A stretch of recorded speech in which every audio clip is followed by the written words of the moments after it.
ನಮಸ್ತೆ, ನಿಖಿತಾ ಕಿಚನ್ಗೆ ಸ್ವಾಗತ. ನಾನಿವತ್ತು ಮಸಾಲೆ ಅಕ್ಕಿ ರೊಟ್ಟಿ ಹೇಗೆ ಮಾಡೋದು ಅಂತ ತೋರಿಸ್ತಾ ಇದ್ದೀನಿ.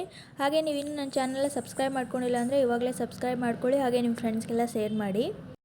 ಇವಾಗ ಮಸಾಲೆ ಅಕ್ಕಿ ರೊಟ್ಟಿ ಮಾಡೋಕ್ಕೆ ಏನೇನು ಬೇಕಂತ ನೋಡ್ಕೊಳ್ಳೋಣ. ಒಂದು ಸಣ್ಣದಾಗಿ ಕಟ್ ಮಾಡಿರುವಂಥ ಟೊಮೆಟೊ, ಹಾಗೆ 2 ಹಸಿಮೆಣ್ಸಿನ್ಕಾಯಿ ಸಣ್ಣದಾಗಿ ಕಟ್ ಮಾಡಿರೋದು, ಸ್ವಲ್ಪ ಜೀರಿಗೆ, ಗರಂ ಮಸಾಲ, ಹಾಗೆ ರುಚಿಗೆ ತಕ್ಕಷ್ಟು ಮತ್ತು ಸ್ವಲ್ಪ ಇಂಗು, ಹಾಗೆ ಒಂದು ಸಣ್ಣದಾಗಿ ಕಟ್ ಮಾಡಿರುವಂಥ ಈರುಳ್ಳಿ, ಹಾಗೆ ಸಣ್ಣದಾಗಿ ಕಟ್ ಮಾಡಿರುವಂಥ ಸಬ್ಬಸಿಗೆ ಸೊಪ್ಪು, ಕೊತ್ತಂಬರಿ ಸೊಪ್ಪು, ಹಾಗೆ ತುರಿದಿರುವಂಥ ಒಂದು ಕ್ಯಾಪ್ಸಿಕಮ್ಮು, ಒಂದು ಸೌತೆಕಾಯಿ, ಹಾಗೆ ಒಂದು ಕ್ಯಾರೆಟು,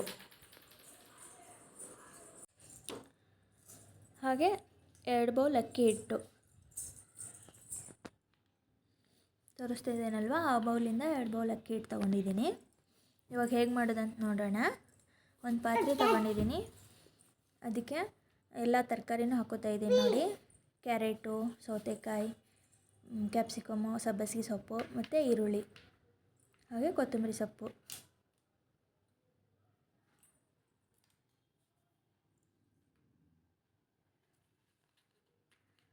ಹಾಗೆ ಟೊಮೊಟೊ ಮತ್ತು ಹಸಿಮೆಣ್ಸಿನ್ಕಾಯಿ ಕೂಡ ಹಾಕೋತಾ ಇದ್ದೀನಿ.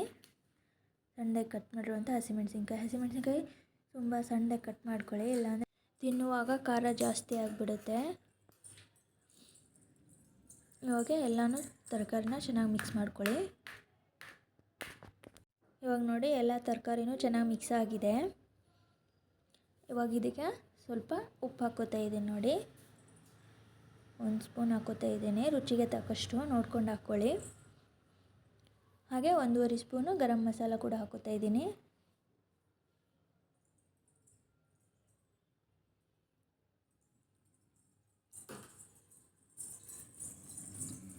ಹಾಗೆ 1 ಸ್ಪೂನ್ ಜೀರಿಗೆ ಹಾಕೋತಾ ಇದ್ದೀನಿ. ಈ ಥರ ಕೈಯಲ್ಲಿ ಹಾಕ್ಕೊಂಡು ತಿಕ್ಬಿಟ್ಟು ಹಾಕ್ಕೊಳ್ಳಿ. ಈ ಥರ ಹಾಕ್ಕೊಳ್ಳೋದ್ರಿಂದ ಫ್ಲೇವರ್ ತುಂಬ ಚೆನ್ನಾಗಿ ಬರುತ್ತೆ. ಹಾಗೆ ಸ್ವಲ್ಪ ಇಂಗು ಹಾಕ್ಕೊಳ್ಳಿ, ಇಂಗು ಜಾಸ್ತಿ ಹಾಕ್ಕೋಬೇಡಿ. ಇವಾಗ ಮತ್ತೆ ಇದನ್ನ ಚೆನ್ನಾಗಿ ಮಿಕ್ಸ್ ಮಾಡ್ಕೊಳ್ಳಿ ನೋಡಿ. ಇವಾಗ ಮಿಕ್ಸ್ ಆಗಿದೆ. ಇವಾಗೇನು ಇದಕ್ಕೆ ಸ್ವಲ್ಪ ಅಕ್ಕಿ ಹಿಟ್ಟು ಹಾಕ್ಕೊಳ್ಳಿ.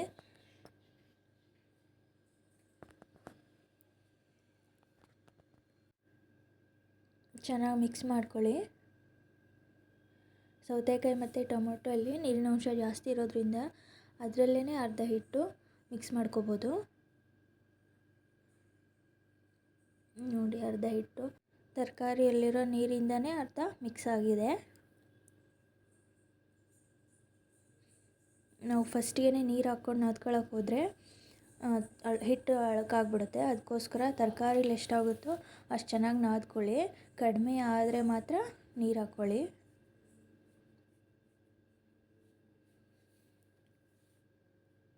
ಸ್ವಲ್ಪ ನೀರು ಹಾಕ್ಕೊಂಡು ನಾದ್ಕೊಳ್ಳಿ. ಆಮೇಲೆ ಇದು ನಾದ್ಕೊಳ್ಳುವಾಗ ಸ್ವಲ್ಪ ಗಟ್ಟಿಯಾಗೇ ನಾದ್ಕೊಳ್ಳಿ. ಯಾಕೆಂದರೆ ಮಾಡ್ತಾ ಇದು ಸ್ವಲ್ಪ ಮಿದುವಾಗಿಬಿಡುತ್ತೆ ಹಿಟ್ಟು. ಅದಕ್ಕೋಸ್ಕರ ಸ್ಟಾರ್ಟಿಂಗಲ್ಲಿ ಸ್ವಲ್ಪ ಗಟ್ಟಿಯಾಗೇ ನಾದ್ಕೊಳ್ಳಿ.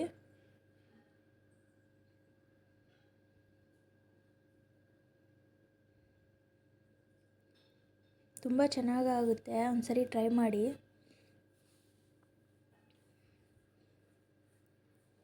ಬಿಸಿದು ತುಪ್ಪ ಹಾಕ್ಕೊಂಡು ತಿಂತಾಯಿದ್ರೆ ಸಖತ್ತಾಗಿರುತ್ತೆ.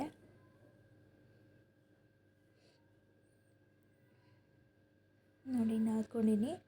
ಈ ಥರ ಸ್ವಲ್ಪ ಗಟ್ಟಿಯಾಗಿ ನಾದ್ಕೊಳ್ಳಿ, ತುಂಬ ಮಿದುವಾಗಿ ನಾದ್ಕೋಬೇಡಿ.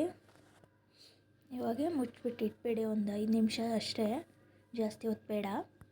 ಇವಾಗ ಹೇಗೆ ಮಾಡೋದಂತ ನೋಡೋಣ ನೋಡಿ. ಸ್ಟವ್ ಹಚ್ಕೋತಾ ಇದ್ದೀನಿ, ಒಂದು ತವ ಇಟ್ಕೊಂಡಿದ್ದೀನಿ. ಈ ಕಡೆ ತವ ಕಾಯ್ತಾ ಇರಲಿ. ತವ ಕಾಯಕ್ಕೆ ಇಟ್ಕೊಂಡ್ಬಿಟ್ಟು ರೊಟ್ಟೆ ಮಾಡ್ಕೊಳ್ಳೋಣ. ಇವಾಗ ರೊಟ್ಟೆ ಹೇಗೆ ಮಾಡೋದಂತ ನೋಡೋಣ ನೋಡಿ. ಒಂದು ಎಣ್ಣೆದು ಕವರ್ ತೊಗೊಂಡಿದ್ದೀನಿ. ಎಣ್ಣೆ ಖಾಲಿಯಾಗಿರುತ್ತೆ ಅಲ್ವಾ, ಅದನ್ನು ಸುತ್ತಲಿ ಕಟ್ ಮಾಡಿಬಿಟ್ಟು ಅದ್ರ ಕವರ್ ತೊಗೊಂಡಿದ್ದೀನಿ. ಇವಾಗ ಇಷ್ಟು ಒಂದು ರೊಟ್ಟೆ ಮಾಡೋಕ್ಕೆ ತೊಗೊಳ್ಳೋ ಅಷ್ಟು ಹಿಟ್ಟು ತೊಗೋತಾ ಇದ್ದೀನಿ. ತೊಗೊಂಡ್ಬಿಟ್ಟು ಕೈಗೆ ಸ್ವಲ್ಪ ಎಣ್ಣೆ ಹಚ್ಕೊಂಡು ಈ ಥರ ಕೈಯಿಂದನೇ ದೊಡ್ಡದಾಗಿ ಮಾಡ್ಕೋತಾ ಇದ್ದೀನಿ. ಇನ್ನೇನು ಲಟ್ಸೋ ಅವಶ್ಯಕತೆ ಇಲ್ಲ, ಕೈಯಿಂದನೇ ದೊಡ್ಡದಾಗಿ ಮಾಡ್ಕೋಬೋದು. ನಿಮ್ಗೆ ಎಷ್ಟು ತೆಳ್ಳಗೆ ಬೇಕೋ ಅಷ್ಟು ತೆಳ್ಳಗೆ ಮಾಡ್ಕೊಳ್ಳಿ. ಕೈಗೆ ಸ್ವಲ್ಪ ಎಣ್ಣೆ ಹಚ್ಕೊಂಡು ನಿಮಗೆ ಎಷ್ಟು ತೆಳ್ಳಗೆ ಬೇಕೋ ಅಷ್ಟು ತೆಳ್ಳಗೆ ಮಾಡ್ಕೊಳ್ಳಿ. ತುಂಬ ಚೆನ್ನಾಗಿರುತ್ತೆ, ಒಂದು ಸರಿ ಟ್ರೈ ಮಾಡಿ. ಮಕ್ಕಳು ಕೂಡ ತುಂಬ ಇಷ್ಟಪಟ್ಟು ತಿಂತಾರೆ. ನೈಟ್ ಡಿನ್ನರ್ಗಂತೂ ತುಂಬ ಚೆನ್ನಾಗಿರುತ್ತೆ. ಬೆಳಗ್ಗೆ ಬ್ರೇಕ್ಫಾಸ್ಟ್ ಕೂಡ ಮಾಡ್ಕೋಬೋದು. ಆದರೆ ಲಂಚ್ ಬಾಕ್ಸ್ಗೆ ಅಷ್ಟು ಚೆನ್ನಾಗಿರಲ್ಲ, ಯಾಕಂದರೆ ಬಿಸಿ ತಿನ್ನೋಕ್ಕೆ ಮಾತ್ರ ತುಂಬ ಚೆನ್ನಾಗಿರುತ್ತೆ ಇದು. ಇವಾಗ ನೋಡಿ ರೆಡಿಯಾಗಿದೆ. ಇವಾಗ ಅದು ಬೇಯಿಸ್ಕೊತಾ ಇದ್ದೀನಿ. ನೋಡಿ ಮೊದಲೇ ಹಂಚು ಕಾಯಕ್ಕೆ ಇಟ್ಕೊಂಡಿದ್ವಲ್ವ, ಹಂಚು ಕಾದಿದೆ. ಇವಾಗ ಅದಕ್ಕೆ ಸ್ವಲ್ಪ ಎಣ್ಣೆ ಹಚ್ಕೋತಾ ಇದ್ದೀನಿ. ಎಣ್ಣೆ ಹಚ್ಕೊಂಡು ಇವಾಗ ಮಾಡಿರುವಂಥ ರೊಟ್ಟಿ ಹಾಕ್ಕೋತಾ ಇದ್ದೀನಿ. ಹಾಕ್ಕೊಂಡು ಒಂದು ರೌಂಡ್ ಫುಲ್ಲು ಎಣ್ಣೆ ಹಾಕ್ಕೊಳ್ಳಿ ಸುತ್ತಲಿ. ಜಾಸ್ತಿ ಎಣ್ಣೆ ಇಷ್ಟಪಡೋರು ಸ್ವಲ್ಪ ಜಾಸ್ತಿ ಹಾಕ್ಕೊಳ್ಳಿ, ನಿಮ್ಗೆ ಜಾಸ್ತಿ ಎಣ್ಣೆ ಇಷ್ಟ ಆಗಲ್ಲ ಅನ್ನೋರು ಸ್ವಲ್ಪ ಹಾಕ್ಕೊಳ್ಳಿ. ಆದರೆ ಎಣ್ಣೆ ಹಾಕ್ಕೊಳ್ಳೇಬೇಕು, ಆವಾಗಲೇ ಚೆನ್ನಾಗಿ ಬಿಡುತ್ತೆ. ನೋಡಿ 1 ನಿಮಿಷ ಹಂಗೆ ಬಿಟ್ಬಿಡಿ, ಚೆನ್ನಾಗಿ ಬೇಯುತ್ತೆ. ನೋಡಿ ಸೈಡಲ್ಲೆಲ್ಲ ಹೊಗೆ ಬರ್ತಾ ಇದೆಯಲ್ವಾ, ಆವಾಗ ಗೊತ್ತಾಗುತ್ತೆ ಬೇಯ್ತಾ ಇದೆ. ನೋಡಿ ಸುತ್ತಲಿ ರೌಂಡಾಗಿ ಕಲರ್ ಎಲ್ಲ ಚೇಂಜ್ ಆಗ್ತಾ ಇದೆ, ಕಾಣಿಸ್ತಾ ಇದೆ ಅಲ್ವಾ, ಆವಾಗ ಗೊತ್ತಾಗುತ್ತೆ ಇದು ಬೆಂದಿದೆ ಅಂತ. ಇವಾಗ ಅದನ್ನು ಮತ್ತೆ ಈ ಸೈಡ್ ಒಂದ್ಸರಿ ಬೇಯಿಸ್ಕೊಳ್ಳಿ ತಿರುವಿ ಹಾಕ್ಕೊಂಡ್ಬಿಟ್ಟು.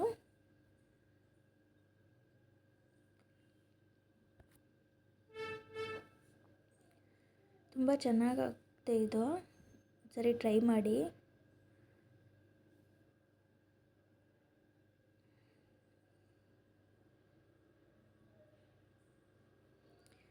ಆಮೇಲೆ ಇದಕ್ಕೆ ಸಪ್ರೇಟು ಚಟ್ನಿ ಬೇಕು, ಪಲ್ಯ ಬೇಕು ಅಂತೇನಿಲ್ಲ. ಎಲ್ಲ ತರಕಾರಿ ಹಾಕಿರೋದ್ರಿಂದ, ಹಸಿಮೆಣ್ಸಿನ್ಕಾಯಿ ಕೂಡ ಹಾಕಿರೋದ್ರಿಂದ ಹಾಗೇ ತಿನ್ನೋಕ್ಕೂ ತುಂಬ ಚೆನ್ನಾಗಿರುತ್ತೆ. ಮಕ್ಕಳೆಲ್ಲ ಹಾಗೆ ಹಿಡ್ಕೊಂಡು ತಿನ್ಬೋದು, ಅಷ್ಟು ಚೆನ್ನಾಗಿರುತ್ತೆ.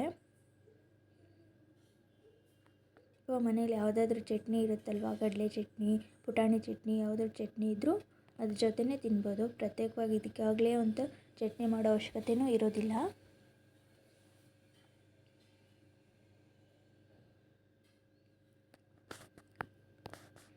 ನೋಡಿ ಇವಾಗ ಆ ಕಡೆನೂ ಬೆಂದಿದೆ.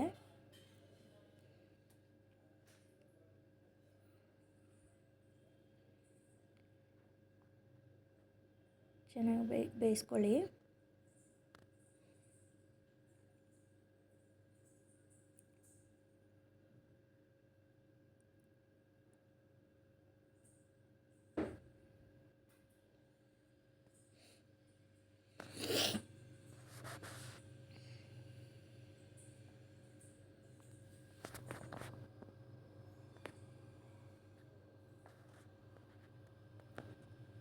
ನೋಡಿ ಸೈಡಲ್ಲಿ ಹೊಗೆ ಬಿಡುತ್ತಾ ಇದೆ ಅಲ್ವಾ, ಅವಾಗ ಗೊತ್ತಾಗುತ್ತೆ ಸರಿಯಾಗಿ ಬೆಂದಿದೆ ಅಂತ.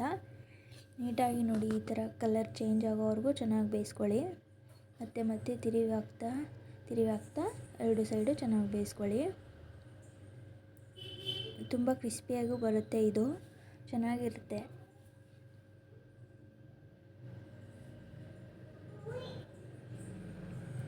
ನೀವು ಒಂದ್ಸರಿ ಟ್ರೈ ಮಾಡಿ.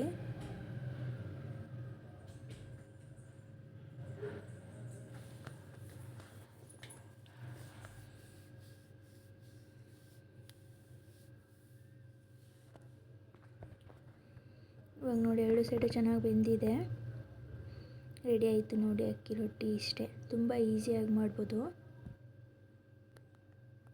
ಇವಾಗ ನೋಡಿ ರೆಡಿಯಾಗಿದೆ, 2 ಸೈಡು ಚೆನ್ನಾಗಿ ಬೆಂದಿದೆ. ನೋಡಿ ತುಂಬ ಕ್ರಿಸ್ಪಿಯಾಗಿ ಬರುತ್ತೆ, ತುಂಬ ಚೆನ್ನಾಗಿರುತ್ತೆ. ನೀವು ಒಂದ್ಸರಿ ಟ್ರೈ ಮಾಡಿ, ಹಾಗೆ ಹೇಗೆ ಬಂತು ಅಂತ ಕಮೆಂಟ್ ಮಾಡಿ ತಿಳಿಸಿ. ಇವಾಗೆ ಫಾಸ್ಟಾಗಿ ಇನ್ನೊಂದು ರೊಟ್ಟಿ ಮಾಡಿ ತೋರಿಸ್ತೀನಿ ನೋಡಿ. ಒಂದು ರೊಟ್ಟಿಯಷ್ಟು ಒಂದು ಉಳ್ಳೆ ತೊಗೊಳ್ಬೇಕು, ಕೈಗೆ ಸ್ವಲ್ಪ ಎಣ್ಣೆ ಹಚ್ಕೋಬೇಕು. ಚೆನ್ನಾಗಿ ಈ ಥರ ಕೈಯಿಂದ ಒತ್ತಿ ದೊಡ್ಡದಾಗಿ ಮಾಡ್ಕೋಬೇಕು.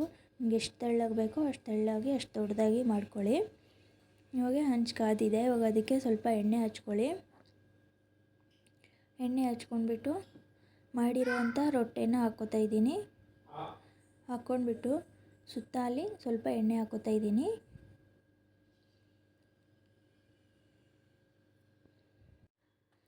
ಒಂದು ನಿಮಿಷ ಚೆನ್ನಾಗಿ ಬೇಯಿಸ್ಕೊಳ್ಳಿ. ಆಗ ಸೈಡಲ್ಲೆಲ್ಲ ಕಲರ್ ಚೇಂಜ್ ಆಗ್ತಾ ಬರುತ್ತೆ, ಹಾಗೆ ಸೈಡಲ್ಲೆಲ್ಲ ಹೊಗೆ ಬರ್ತಾ ಇರುತ್ತೆ. ಆವಾಗ ಗೊತ್ತಾಗುತ್ತೆ ಬೆಂದಿದೆ ಅಂತ. ಅವಾಗೆ ಮತ್ತೆ ತಿರುವಿ ಹಾಕ್ಬಿಟ್ಟು ಇನ್ನೊಂದು ಸೈಡ್ ಕೂಡ ಚೆನ್ನಾಗಿ ಬೇಯಿಸ್ಕೊಳ್ಳಿ.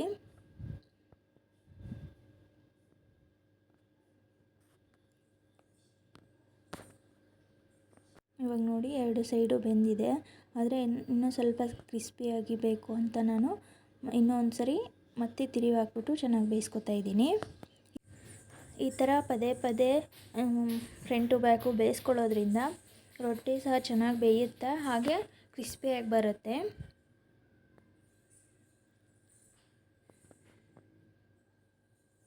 ನೋಡಿ ಸೈಡಲ್ಲೆಲ್ಲ ಹೊಗೆ ಬರ್ತಾ ಇದೆ ಅಲ್ವಾ, ಚೆನ್ನಾಗಿ ಬೆಂದಿದೆ ಅಂತ ಗೊತ್ತಾಗುತ್ತೆ. ಇವಾಗ ಮತ್ತೆ ಈ ಸೈಡು ಬೇಯಿಸ್ಕೊಳ್ಳಿ. ಇವಾಗ ನೋಡಿ ಈ ಸೈಡು ಚೆನ್ನಾಗಿ ಬೆಂದಿದೆ. ಇವಾಗ ನೋಡಿ ರೆಡಿ ಆಯಿತು ಅಕ್ಕಿ ರೊಟ್ಟಿ. ತುಂಬ ಚೆನ್ನಾಗಾಗುತ್ತೆ, ನೀವು ಒಂದ್ಸರಿ ಟ್ರೈ ಮಾಡಿ. Thanks for watching.